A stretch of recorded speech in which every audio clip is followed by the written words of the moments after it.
So if I look like I was crying, it's because I was.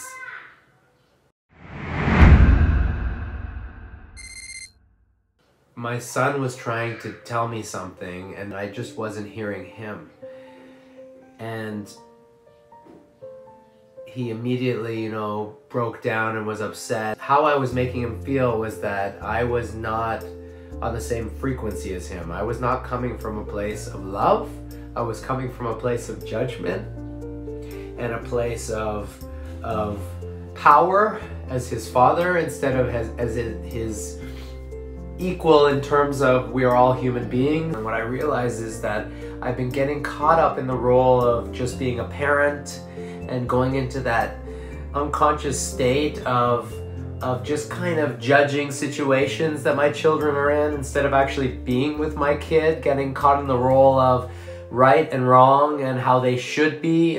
And I think that's where the generational thing happens with a lot of parents with their children, is that they don't see their children. They get caught in the role of how they think they're supposed to be as parents and how they think their children are supposed to be as children, instead of realizing that every human being has a different path that they're on.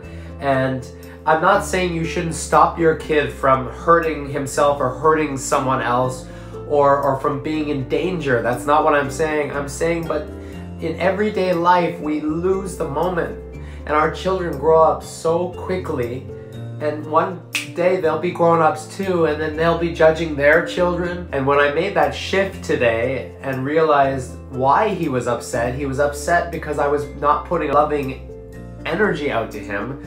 I was on a low frequency, basically looking down at him, like the fear frequency, the anger frequency, the lower frequencies that zombify us and turn us really into robots.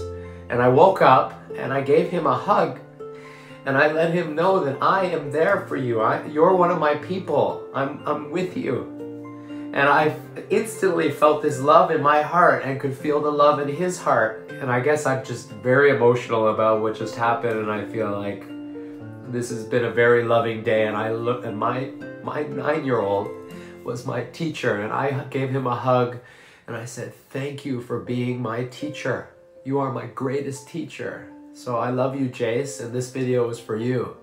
And I'll see you tomorrow without tears, unless something else emotional happens.